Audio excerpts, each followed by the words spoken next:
it's time to say good evening because we are at the end um, of the day. So with the last session that is dedicated to awards, it's a plenary session that gives the opportunity to a short list of papers of works that have been selected through the work of reviewers to be presented in a plenary way. So we go directly to the point, and we will have some awards that made the work of the committee that you can see here a bit uh, not complicated, but at least long. But we are happy because that means that various awards have been supported by the sponsors. So we start with a session dedicated to the Best Paper Award on assistive and rehabilitation robotics that is supported by Fit for Med. And we will have three works in this session, and I would like to welcome Beatrice Lagomarzino for the speech. The presentations are expected to be in 3 minutes. Better if they are a bit uh, briefer.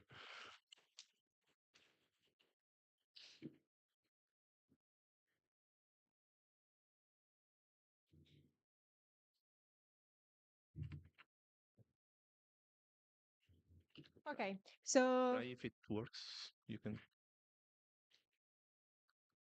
of course, not. Sorry. Okay, you can say it. And I don't know how to manage it, okay, but I you can can say say and I like go ahead. Okay. okay. So good evening, everyone. I'm Beatrice Lagomarzino. I'm from the University of Genova. I don't know if I would like to present my work that is done in collaboration with the University of Utrecht. The title is Simple Base Estimation of Gauge Joint Angles for Rehabilitation Application.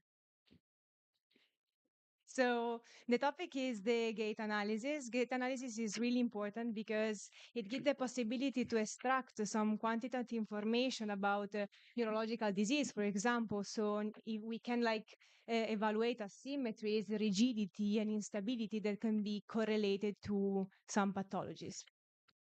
So the thing is that in the last few years, a lot of papers were published about gait, but the question is, do you know how much work there is behind each paper? So if you see the workflow, you can extract and acquire the information about gait starting from a marker-based system or a markerless system. But at the end, you extract some key points that can be virtual or they can be physical. But then you have to post-process in some way to extract some information that are like biomechanical valid. And so the problem is that if you use like a biomechanical software like OpenSim, sometimes is time consuming and you have a lot of parameters to set up. And for the markerless part, the number of key points is quite limited. And so the use of model in OpenSim is quite difficult. So our idea is to find a solution in common. So if we have video data or marker coordinates, a deep learning architecture that learns something that is like biomechanical valid. And so the idea is to use simple. Simple is like a richer representation that is from the MIT and is like from some scan body, and it gives the possibility to extract some information about the movement. And so we decided to use simple because we can obtain simple starting from the stereophotogrammetric data, RGBD data or RGB data. So using a deep learning architecture to extract some rehabilitation parameter. In this work, I focus on gauge joint angles. So the results are quite good. So we use the AMS dataset that contains not only the simple parameter, but also the marker coordinates that were analyzed in OpenSim to obtain the ground truth. And so we use the ground truth to like using in the training phase the difference between the two to train the data, to train our neural network, and for the test phase to evaluate the error between the two. So I would like to thank all the collaborators and thank you for listening. Yeah. Thank you very much. And I did my best. Maybe from now on, the other one can sit here. We can shift one chair on the left, and we. Okay. Next one is Rita Molle.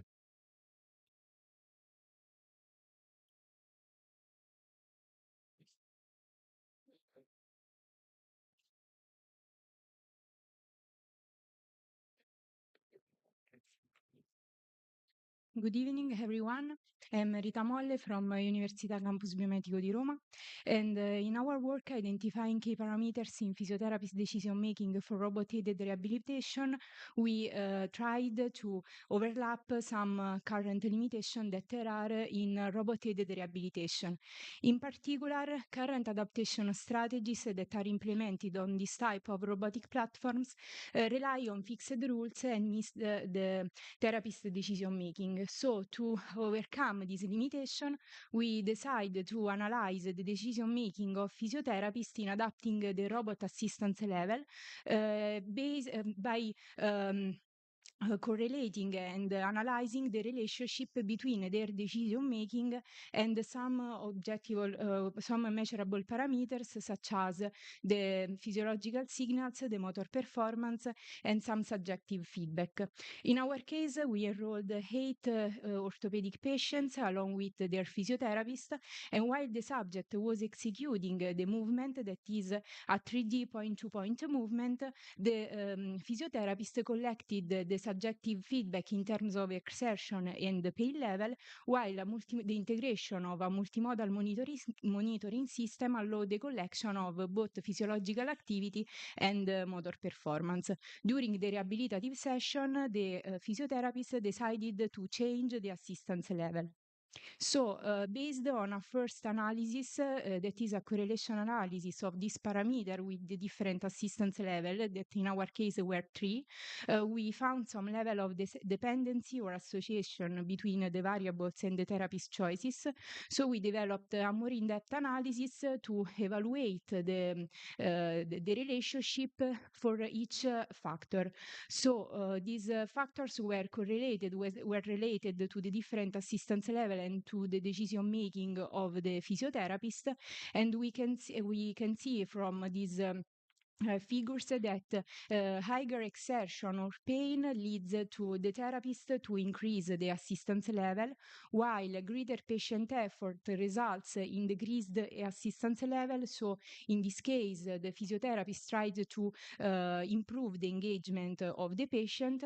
And finally, we can say that there is an overall therapist attention to workload, engagement, and comfort. For future work, we are thinking about insert this decision making of physiotherapist inside the robotic platform, and in particular to integrate also the acquisition, the collection of the subjective feedback in order to promote a more user friendly and user centric approach. Thank you. Thank you. Thank you very much. And now it's the time for Monica Malvezzi.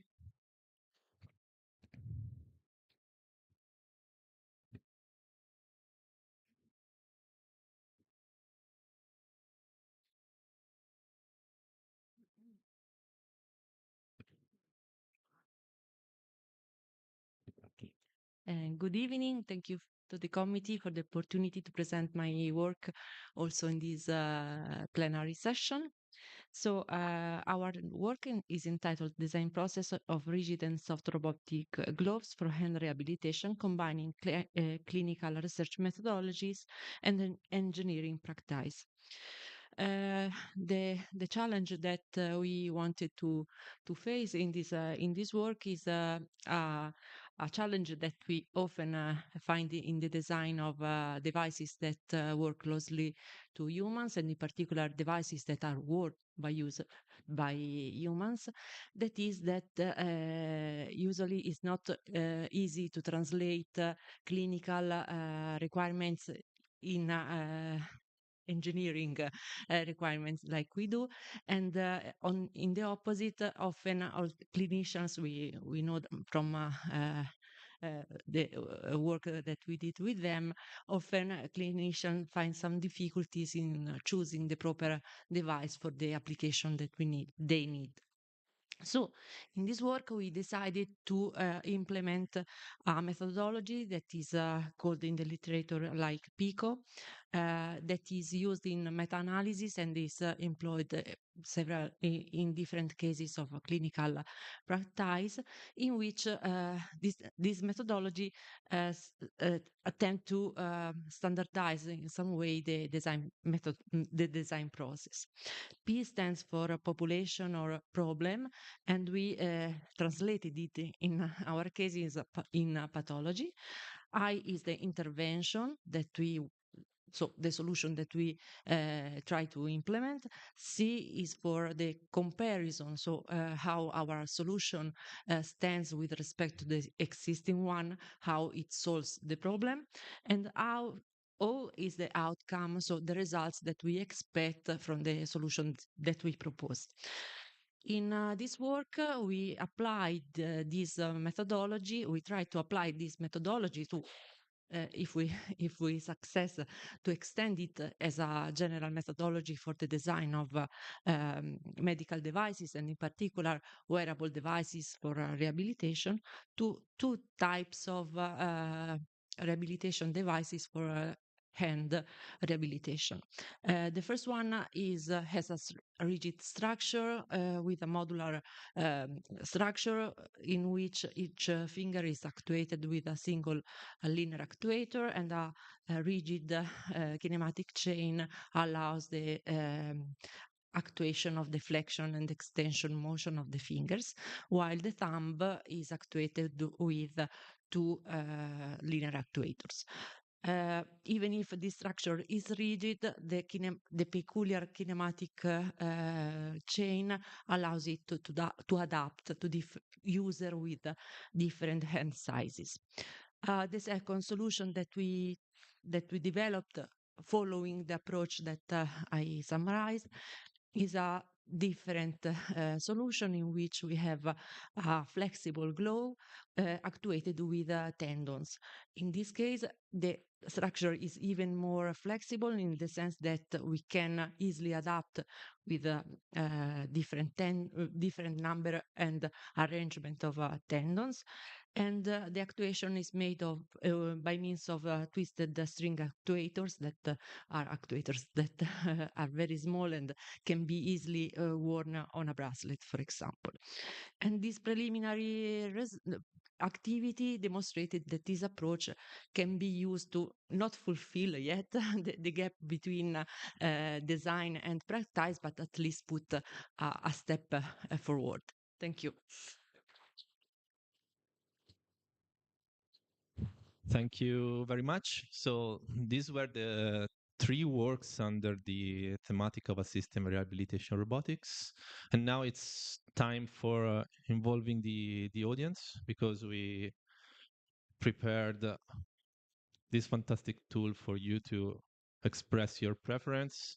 So prepare your phone, and please scan the code and be ready to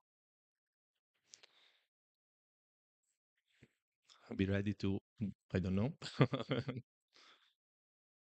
We don't have.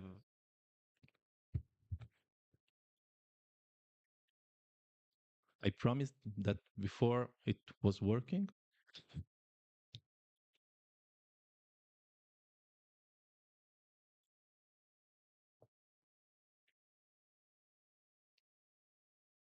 Welcome. Okay. Okay. Have 30 seconds to vote. So please scan the code and vote for the presentation that you think is the best in this session. And the winner will be selected waiting this evaluation. Okay. So you are not the only in charge of deciding the winner. Okay. Okay. 66 online. Okay. Okay. Okay. 63, 62, 3, 2, 1. Okay, let's close it. Okay. Ah.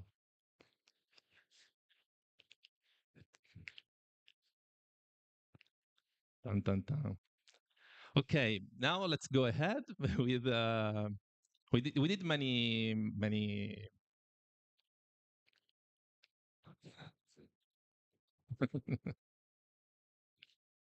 dannazione.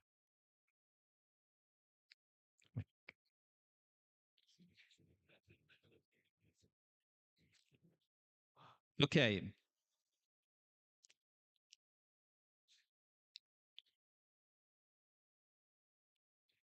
esatto, non è non è l'unica fonte di valutazione. Ok, let's go ahead. Ci avevamo anche fatto attenzione, eh?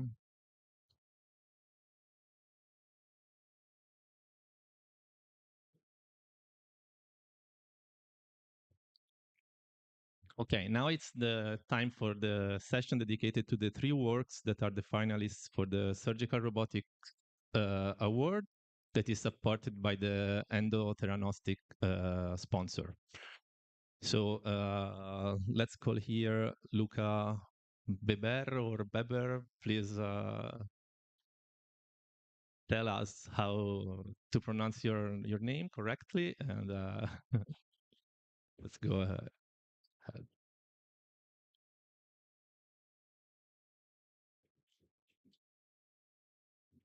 So, good evening, everyone. I'm Luca Weber, and today I will present an ergodic control strategy for soft surface exploration. So first, I want to start with the motivation. During these 2 days, we saw these really capable medical and chirurgical robots, but we can think that we can improve their performance with the estimation of the viscoelastic properties of the tissue that we are dealing with. So, for example, we talked with some doctors, and they said to us that during the ultrasound examination, they both use palpation and ultrasound to improve the diagnosis. And also in a robot minimally invasive surgery, we can use palpation to improve the location of the tumor, so we cut in the correct place, basically.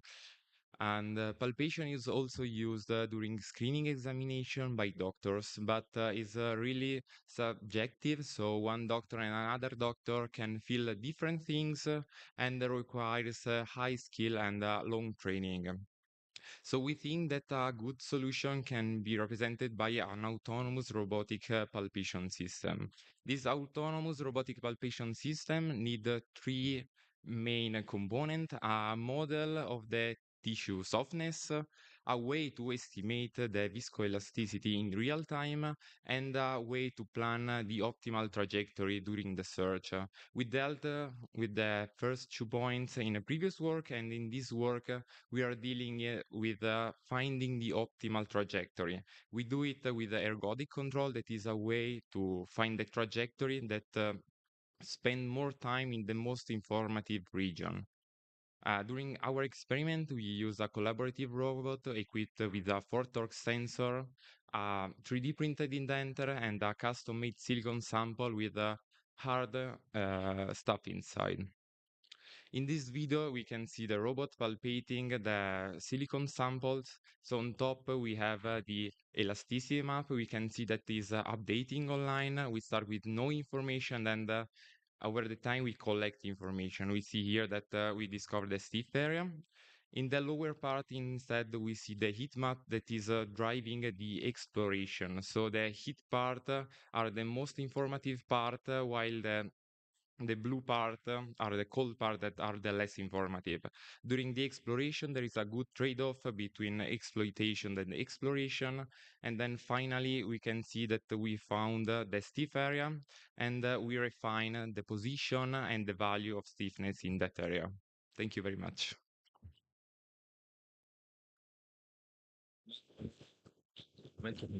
Beber, okay, thank you. Okay, now it's time for Rosaura Morfino.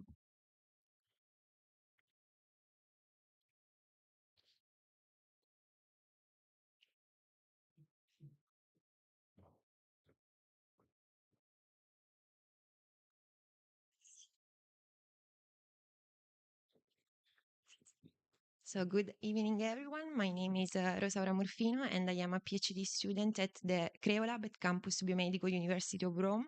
And today I'm going to present our work on a generalizable framework for robot-aided percutaneous surgery. In particular, minimally invasive percutaneous surgery allows doctors in reach internal organs using a needle, for example, for kidney stone removal. And this way, it's possible to reduce tissue trauma and also to obtain a faster recovery for patients. However, one big challenge is that during surgery, the patient anatomy can move or deform with respect to the preoperative anatomy, and this obviously affects the accuracy of the pre-planned needle trajectory. And the current teleoperated robotic system lack real-time adaptive capabilities. So they allow the doctors in maintaining the desired axis, but they don't have a replanning capability. So in this work, our goal was to find a solution to enable surgeons to adapt to these anatomical changes, and we implemented the framework that you can see in the slide. So basically, it includes three main parts. First, there is a registration algorithm based on the coherent point drift that align the preoperative and the intraoperative anatomies. Then there is a cylindrical motion planner, and through this motion planner, the surgeon can replan the needle path through teleoperation and in a safe way, so maintaining a fixed distance from the patient's skin. And finally, we combined the two different teleoperated control strategies, one in position and one in velocity, for the needle insertion. So in order to obtain a higher accuracy, combining these two different control strategies. For the experimental validation, we tested the registration algorithm on several data sets. And as you can see in the table, we obtained very good results in terms of execution time and also a significant reduction of the root mean square error respect the rigid registration between the two anatomies. While for the planning and the control modules, 6 non-expert subjects performed these two tasks on a gelatin model with the KUKA robot and the Novin Falcon as haptic interface. And also in this case, we obtain very good results in terms of accuracy. So in terms of orientation and position, errors with respect to the desired axis and the target stone inside the gelatin model. So in conclusion, the experimental evaluation demonstrated the feasibility of the approach, and now we are planning to test all the components together into a real surgical environment. Thanks for your attention. Thank you very much. And now it's the time for Matteo Di Mauro.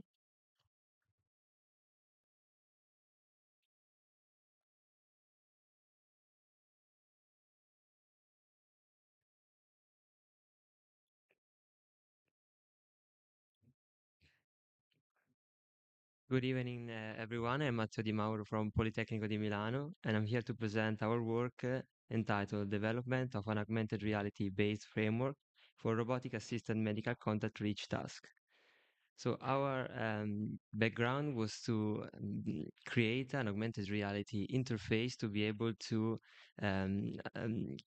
control a robotic arm to assist the medical staff for the contact reach task. And for our task, we concentrated on the CPR technique, so the cardiopulmonary resuscitation technique, and the ultrasound. To do that, we used a robotic arm. In our case, was a KUKA robot and an head-mounted display, so the HoloLens 2, to be able to teleoperate the KUKA robot to perform this such a task. To do that, we used also a camera to be able to reconstruct the point cloud of the patient to be able to perform this kind of task and be able to control the robot in a more efficient way. Here we have a small video.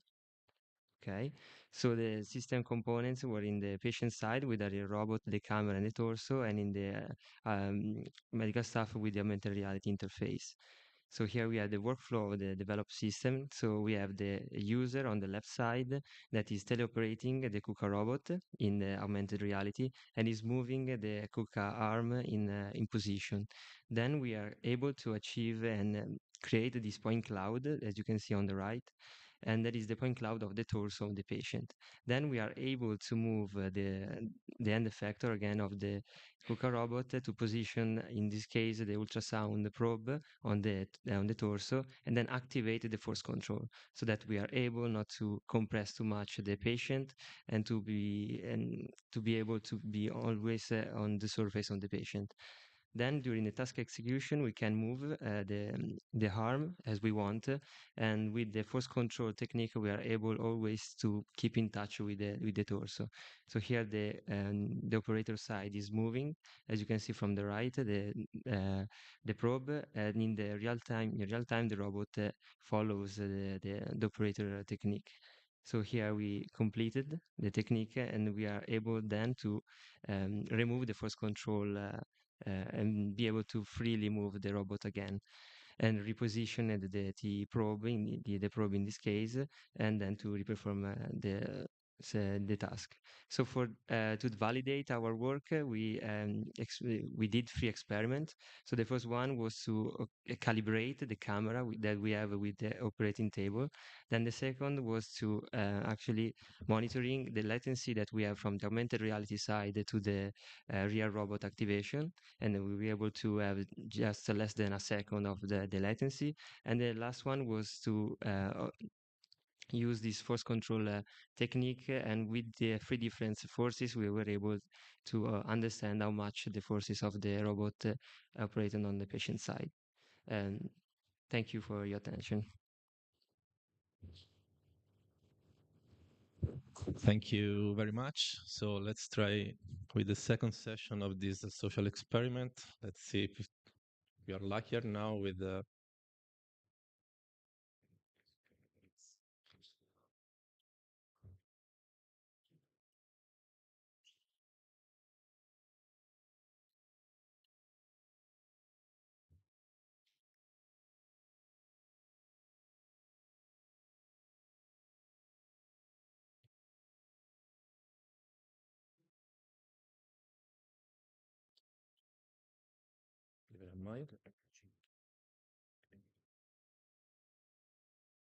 No, ragazzi. Ok, non lo faremo mai più, signori. Sì, sì, sì. Eccolo.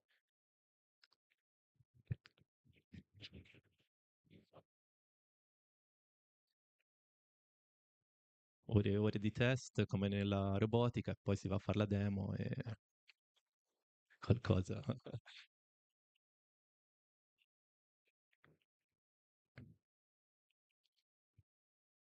Ok, ok.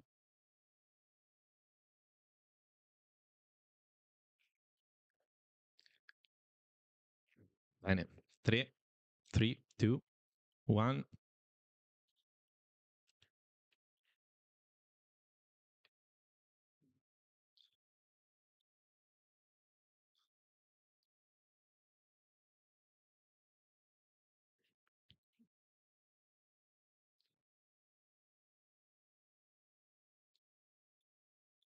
Okay, and now it's the time for the last thematic award session. That is an award dedicated to manipulation and navigation that is supported by Oversonic Robotics as a sponsor.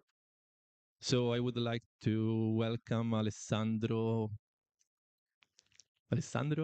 Durat. Ecco. Bravissimo. Interpretato. Non si preoccupi, anzi, grazie.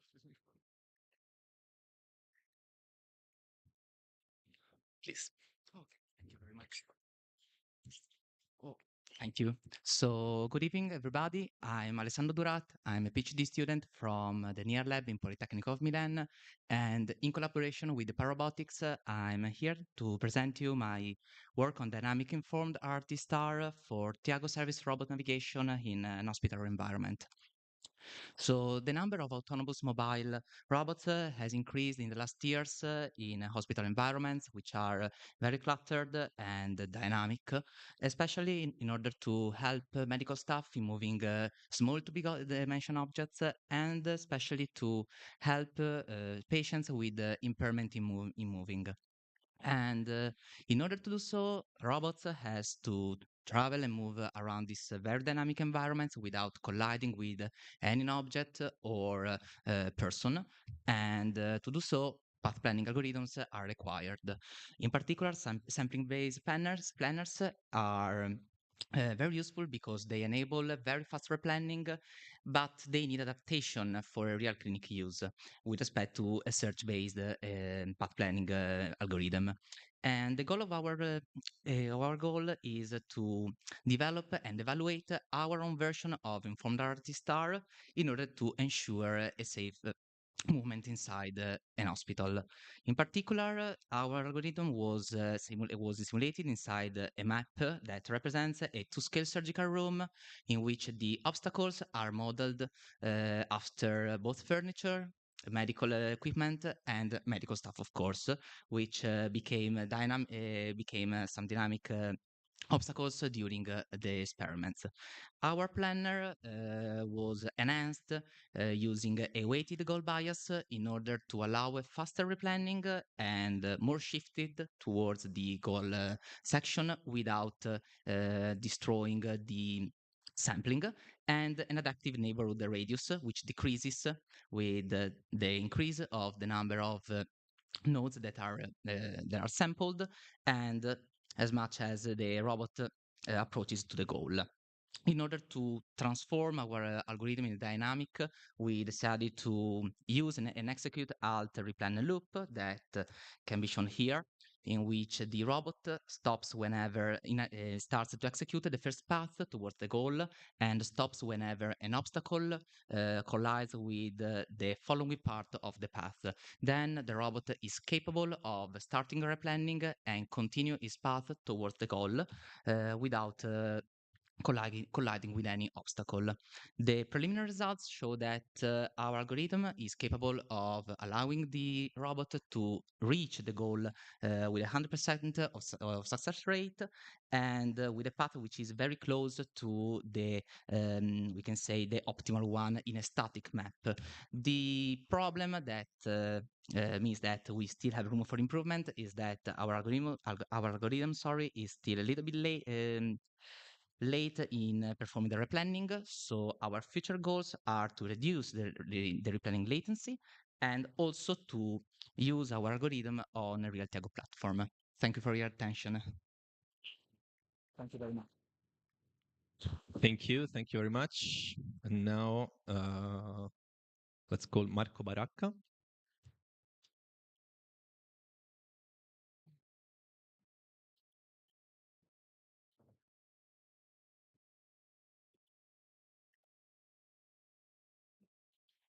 Please, Marco.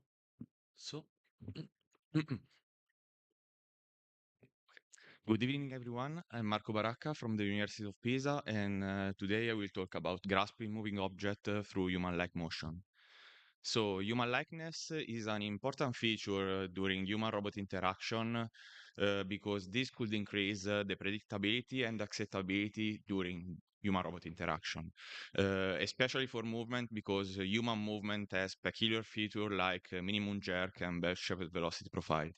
So the idea of this work is to exploit human-like motion to grasping moving objects. So, relying on previous results that we found, we saw that functional principal component analysis could be a suitable tool to produce a reduced functional representation of human arm. As you can see in the plot that we analyze n motion in the Cartesian domain, we can cover up to 90% of the total variance of the motion of daily living activities with less than 5 functional principal component. So after that, we exploited the functional principal component to build up a planning algorithm that is intrinsically human-like, embedding functional principal component directly in the planning algorithm. These produce a minimum jerk motion, and one peculiar feature of this planner is that has, in generic obstacle case, an average computational time of less than 7 milliseconds that could be extremely useful to replan trajectory in real time. So, starting from the planning algorithm explained below, we developed a replanning strategies that exploit the fast computational time to replan to a new final pose. The basic idea is that if at the time f we have to replan the trajectory, we take the status of the trajectory in that point in terms of position and velocity using as initial condition for the new planning. And we use obviously the new final pose estimated for the grasping as a final point. So we tested on a conveyor belt scenario with three different velocities, showing that the replanning increase the success rate in terms of grasping with respect to not replan. So we make the system feasible to adapt to the estimation of the object during the motion. Another important feature is the mean end effector jerk that is extremely low, and it's comparable to the human one. Here we can see some videos about the testing that we performed with different objects at different velocities. And obviously, this is only the first step. We are still working on improving this system for example, improving the vision pipeline. That is the main drawback in this framework because we have some delay in estimating the position and the velocity of the object, but also implementing different grasping strategies to handle different objects and also adding tactile sensing to handle contact. Thank you very much for the attention. Thank you very much, Marco. Now, Matteo Colombo.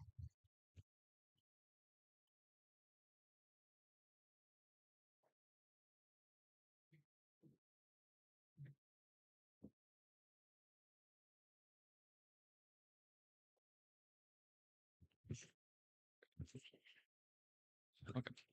Good evening. My name is Matteo Colombo. I'm from Politecnico di Milano, and I'm here to present our work about object retrieval from cluttered environment. In particular, our goal is to understand how can we grasp an object that is fully occluded from clutter in an unknown environment.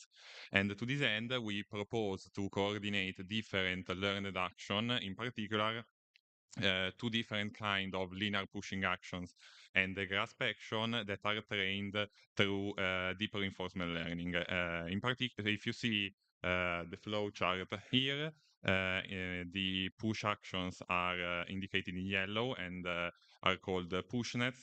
In particular, we have the pushnet finder that basically checks for the object and tries to displace the clutter on top of it. And then we have a releaser that basically needs to spread out the clutter around the target so that it can easily be retrieved through the grasp action, which is the output of the final network that is the GraspNet highlighted in blue on the right. All the networks are trained via DeepQ networks, but the GraspNet is pre-trained independently since its output values are used to condition the reward of the other two pushing actions that are trained cooperatively in the same environment to exploit emergent cooperative behaviors. Let's say, during testing, the actions are coordinated by these higher level observer modules that basically checks for the object that needs to be retrieved, which is usually the blue one in the image that you are seeing. Tries to find it, to create a region of interest around it, and then selects the appropriate pushing or grasping actions accordingly.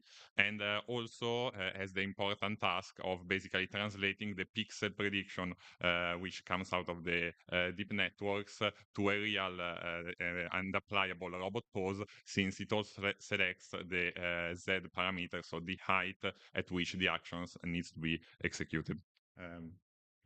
Credo che si sia. Okay.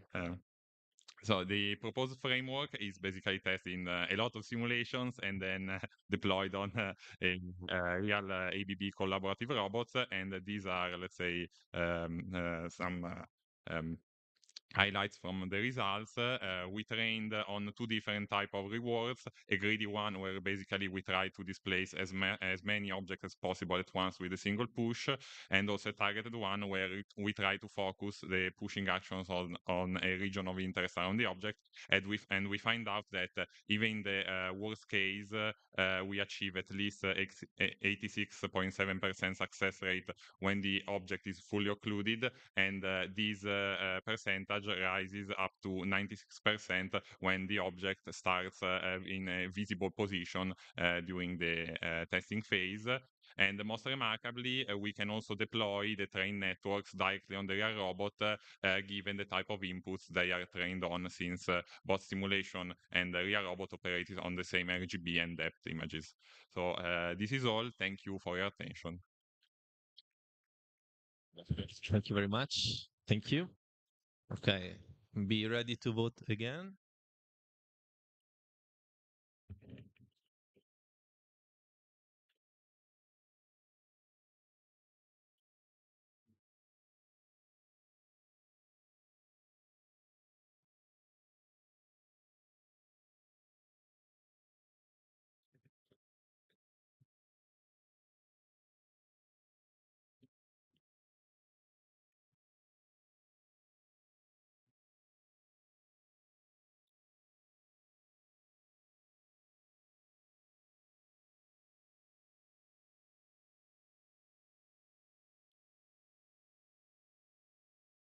Okay, sì, sì, sì.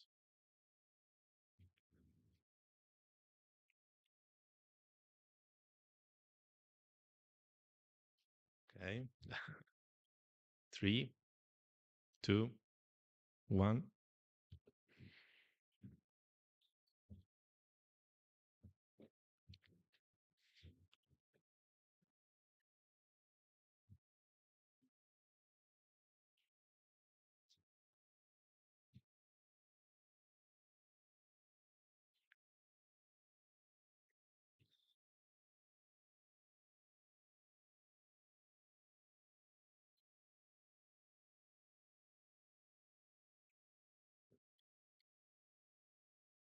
Okay, now we have a longer session that is not thematic, so it's related to the conference, the whole conference. We have 2 awards that are sponsored by Fit for Med, and I would like to call here Bernardo Brogi.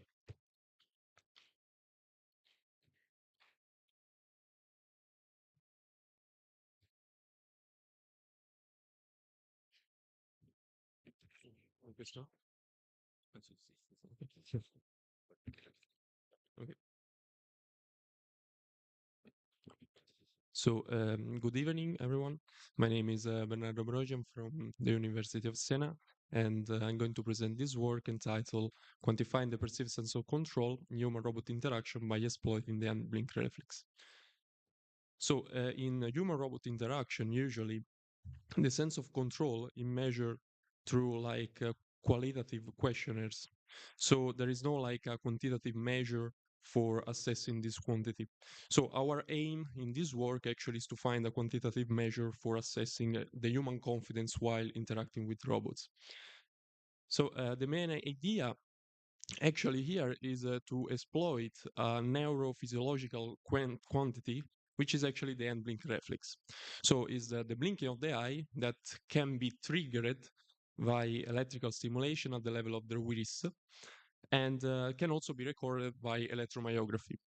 So especially as we can see in this picture, researchers found that actually when we have something which is very close to our defensive peripersonal space, like for instance our face, the response is higher compared to when we have something far. So then here comes our hypothesis, which is that the hand blink reflex amplitude may vary with the perceived sense of control of a robotic arm that is approaching our face. So for this region, we conducted a methodology in particular for different experiments. And in particular, the last Three included a robot, in which in the second one the robot was autonomous, passing through near and far position to the face of the user, where we record the blink reflex. And the last two where actually the user has the ability to control. I don't know what happened.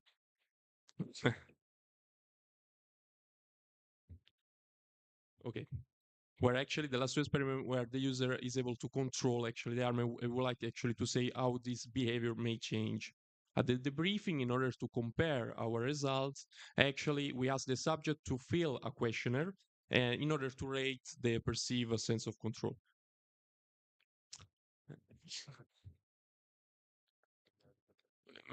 Okay, so here briefly, the results actually the first result without the control, in particular in experiment 2, what we can see this is actually similar to the experiment that I saw in the previous slide. The difference of the response when the robot is near compared to when it's far actually is higher. However, more interestingly, what's happening when we are controlling the robot is this difference. So the response when the robot is near to the face compared to when it's high actually starts decreasing. And this is also reflected to the correlation analysis between the perceived sense of control measured with the questionnaire compared to the increase of the blink reflex response. In particular, as we can see, whenever we have higher persistence of control, we have less the response of the blink reflex. So with this, I'm concluding this presentation, and thank you very much for the attention. Thank you very much. You have another QR code, but it's not to vote. Okay, let's welcome Mattia Castellamare.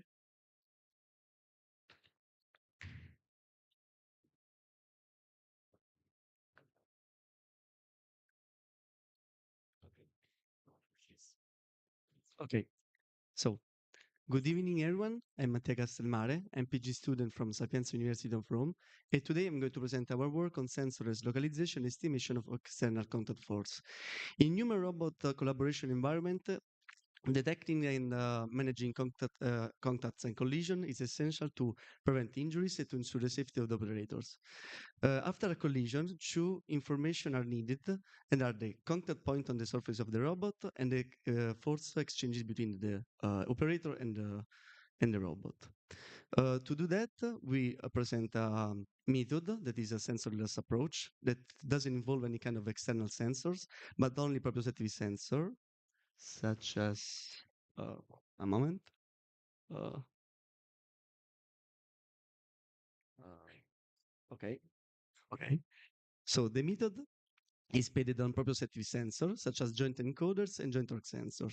And it is made up by three phases. The first one is the computation of the residual, that is a signal that approximates well the external torque that the joint feels after the application of an external force. Then we move to the application of the episode inversion method, that a combination with the contact Jacobian, the episode inversion of the contact Jacobian and the residual, we can retrieve both the contact force and the contact point. But this method has one big limitation when the contact is on a link that is lower with respect to the sixth one, because the Jacobian is not moved for a rank, and this leads to bad estimate of both force and contact point. For this reason, we added a contact particle filter. This is a classical Bayesian filter that is initialized to the previous solution, and the idea is the iteration after iteration, it converges to the true contact location. This is the experiment that we conducted on the DIAG laboratory on the Cook LWR robot. It is equipped only by joint encoders and joint torque sensor. And as we can see from the rightmost image, the true contact location is represented by the green dot, which is where I was pushing. Then the estimate of the episode inversion method is the red dot, as you can see, is the opposite part of the surface of the link, making a really large error on the x direction and order of like 20 centimeters. And we initialize the contact particle filter there, and iteration after iteration, this point converges to the true location. So with this result and some under other condition, We can say that without any kind of any external sensor, we were able to retrieve the information about the contact point and the contact force. So thank you for your attention. Thank you very much, and apologize for the mistake in your surname. I fear I can do worse now because it's time for Du Zhenjin, right? Okay. Be, please come. I'm not. I'm quite sure I didn't pronounce it well, but you can say it. Yes. Thank you very much. Sorry for that. Okay, please. Good night. Good evening, everyone. My name is Zheng Yindu. Okay, so it's okay. It's hard to pronounce. I come from Istituto Italiano di Tecnologia, and I'm also the PhD student in University of Genoa. The title of my work is multi-touch characterization of the soft mic tactile sensor. So to the first page, can you see the most? Yeah. This is the soft mic tactile sensor. It's constructed with 4 permanent magnets with the quadrangle configuration and with the silicon body and the flexible PCB and 3 extra hole sensor. And here we have 5 independent fabricated samples to do the multi-touch test. Here is our test setup. We use the automated via live wave to obtain the sensor signal and the load cell data. And we do about 20 circulars for every samples, and the speed only 0.2 millimeter per second. And here's our multi-touch data. We use these 5 different probes to test the multi-touch to do the multi-touch evaluation to obtain this curve of the force and displacement of our top surface of our sensors. And to here we have some do some error analysis for our superposition. Superposition should be comparison. And we found that the error is rising because of the multi-touch task. But we found even the error rising, but our sensor finished at the super sensor task very great. And to the machine learning based evaluation, we found the accuracy of our sensor is very great. It's about 99%, and the error is below the 1%. So it's mean our sensor is very it's very reliable to the some application. Actually, we do some application using this sensor in the agri-food test. Okay, thanks. Sorry about it. Thank you very much. Now, Ludovica Nini.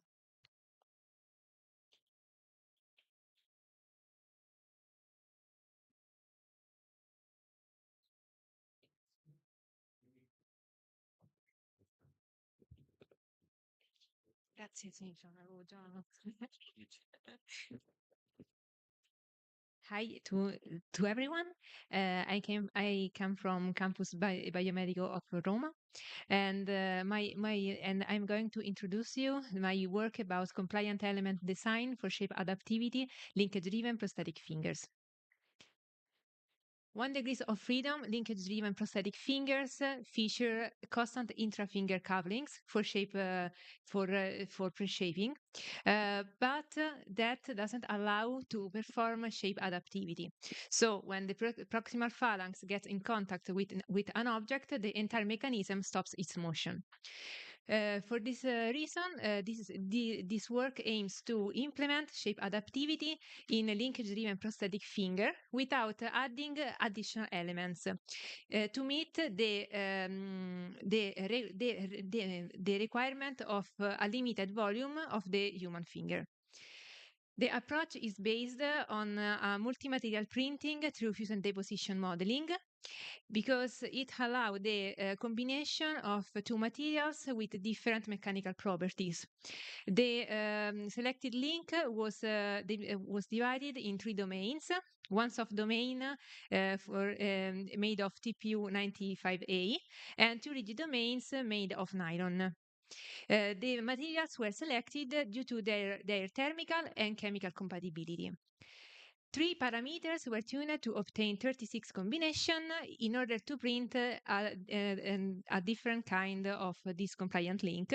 And in particular, those parameters were the interlocking interface between domains, the infill pattern, and the infill percentage of the soft domain. Thanks to a simulation,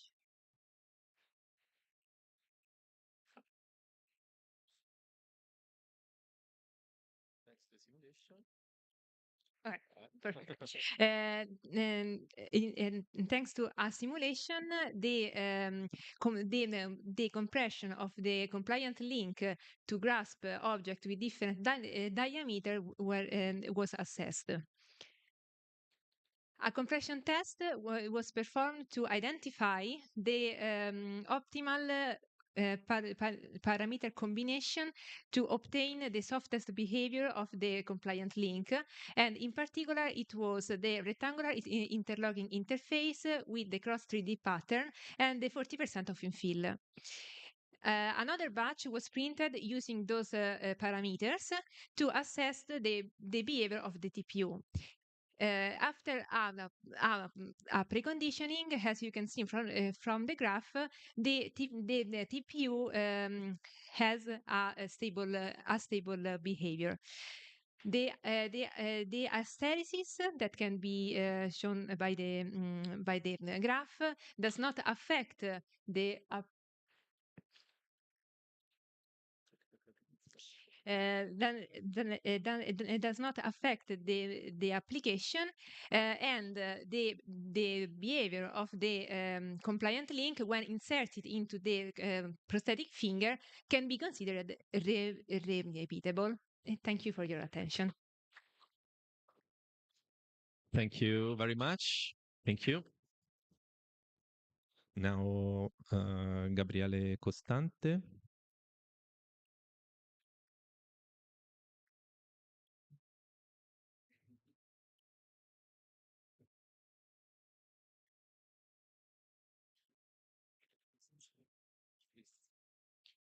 Thank you very much. Gabriele Costante, for those that were here 30 minutes ago, sorry for showing my face again twice in this session. So I'm going to present our work on visual active tracking for microaerial vehicles. So visual active tracking basically means that we have a target, a non-cooperative target, which needs to be tracked by a tracker object. So two robots here playing. The tracker needs to adapt its position in order to maintain the target within the field of view of the tracker. So it needs to adapt its pose to maintain the target within a certain distance and within the field of view.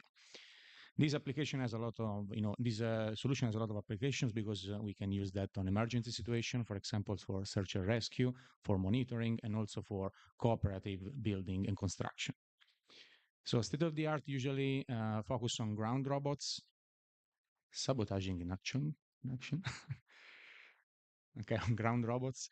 We have very few works on aerial platforms, and there is no general consensus regarding the optimal paradigm, so either end-to-end or modular approaches. So we explored both of the paradigms, and we developed solutions for both end-to-end and modular strategies. So on top of the diagram, you can see the modular part where we couple perception-based module with different controllers like model-based and also reinforcement learning-based controllers. On the bottom part, you can see the end-to-end where we map directly pixels to control actions by using deep reinforcement learning strategies. Why the comparison? Because modular approaches, of course, they offer more interpretability and the stability properties, and we can exploit the power of deep learning strategies for perception. On the other hand, if you have multiple models, these models are not designed for the specific task, so they are not efficient, and you have to tune the parameters in order to couple them. So you can exploit end-to-end in order to build a direct mapping from inputs directly to actions.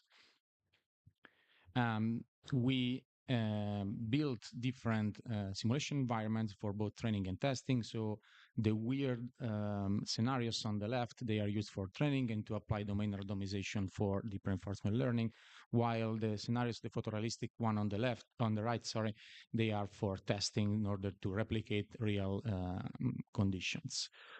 The results we had is that actually the end-to-end one performs better than the other in simulation, so it has higher performance.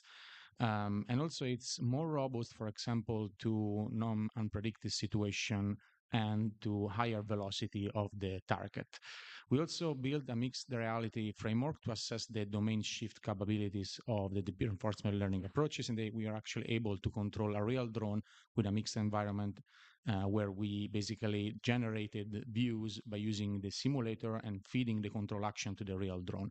And now we are starting to face the full shift to real cases where we also want to deal with the domain shift by with respect to the appearance. So thank you very much. Thank you, Gabriele. And now the last contribution, we welcome Paolo Rocco.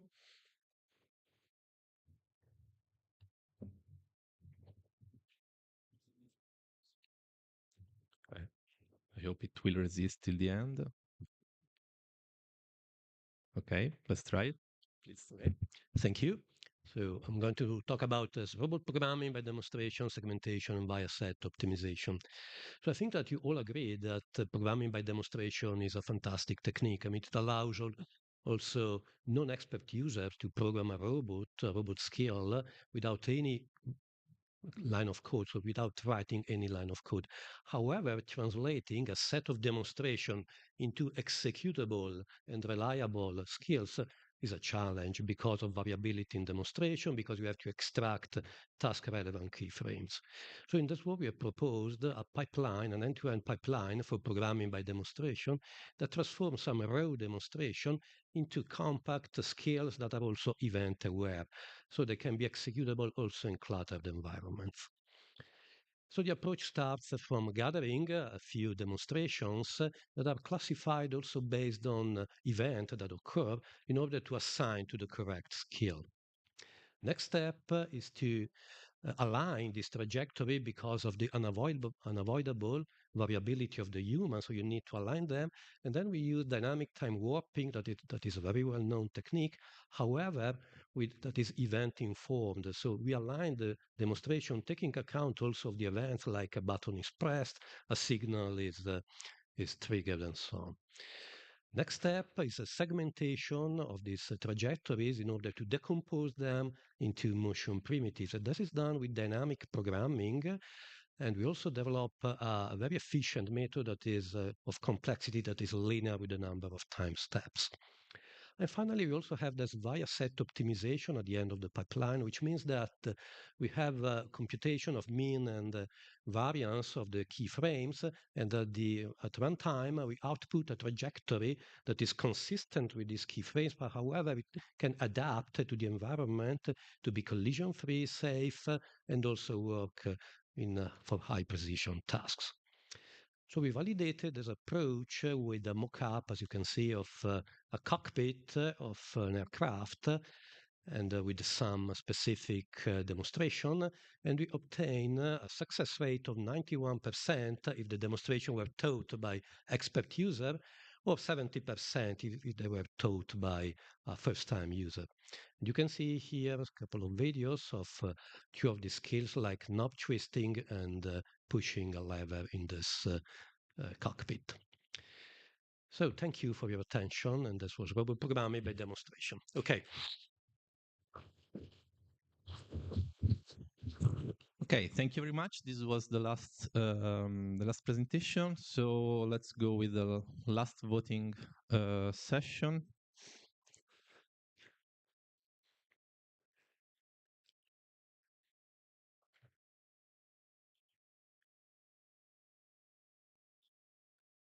Ben 20 euro. Okay.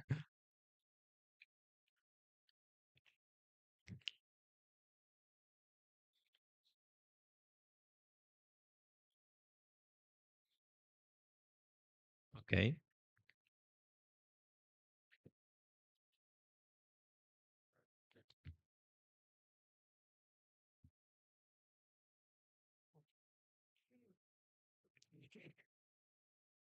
Uno. No, no, sono due premi, ci sarà una classifica, primo e secondo, ok? Ehm, Then we will put everything in the huge AI algorithm, and after a couple of hours of processing at the dinner, the winners will be announced. So 60, okay, it's stable, so we are happy. And 3, 2, 1, okay, let's close it. And now, as the winners will be announced to the dinner, I would like to welcome Elena and Filippo for the closing remarks of the day and to explain us how to reach the dinner location. Thank you very much for attending the session. Thank you.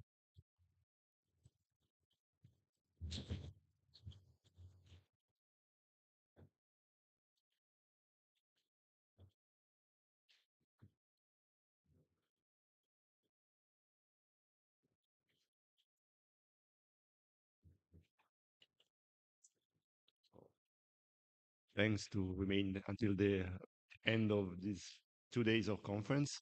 We're at the very last part of the conference.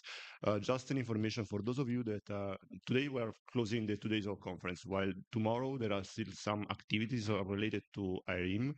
Here there will be the final exams for the PhD students of the third year. But in particular tomorrow, if some of you is still around, please go to the Maker Fair to see the exhibition. And tomorrow morning there will be the final race for the challenge. So if you are still here, please be there. The challenges will end around lunchtime, so that will be in the morning.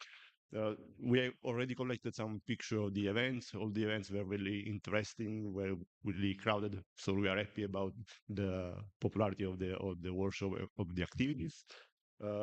These are the keynotes of the round table and PhD Dream events. All of them are very well appreciated by all of us.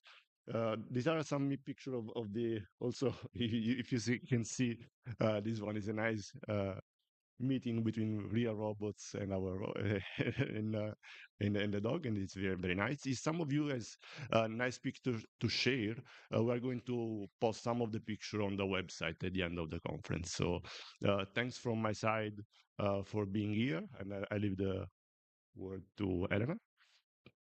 Okay, just to give you some indications for the social dinner, which is in Bahia, which is everybody from, so all the locals told us that it's a really nice place. So we have a standing dinner and also with some dancing in the end. And these are the indications. You can find it here, but also you can find in our website, there are the indications. So they suggested also to point your attention to use Uber or Free Now to get to the place.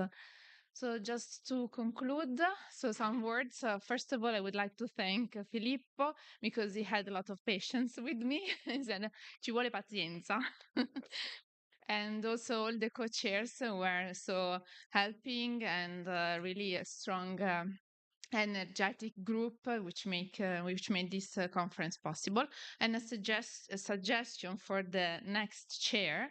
So if you want to pick some of our co-chairs, which were so helpful, I think that would be a nice choice you could make. So my suggestion is to pick at least some of them in order to have a successful event. So thank you very much. I want to thank Elena from my side because it was a real pleasure to work with her. Thank you so much. Thanks.